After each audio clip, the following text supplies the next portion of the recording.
নমস্কার বন্ধুরা, চলে এলাম একটা ছোট্ট ভিডিও নিয়ে তোমাদের সামনে। একটা জিনিস দেখাবো, সেটা হচ্ছে আমরা শহর থেকে তো অনেকেই বাজার টাজার করি।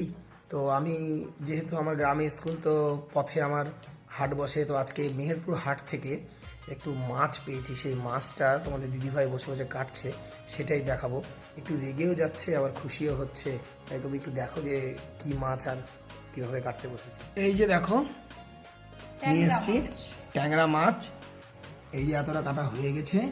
আর এখানে কিছু ট্যাংরা মাছের মধ্যে কিছু 3 কাটা মাছও আছে। এই যে আমাদের দিদিভাই কাটছে। তো খুব ভালো লাগছে না বলতে। না মানে রাগও হচ্ছে, ভালো লাগছে। আসলে এই মাছ যথেষ্ট এখন বাজারে ভালোই দাম। তো আমিও সস্তায় পেয়েছি, কত করে পেয়েছি সেটা আর বলবো না। তো যাই হোক, ওই জন্য মানে রাগ হচ্ছে এই জন্য যে এতগুলো মাছ, কতগুলো মাছ। আর খুশি হচ্ছে এই জন্য যে এতগুলো মাছ অনেকদিন পর এই মাছ ট্যাংরা মাছ আনতে পেরেছি।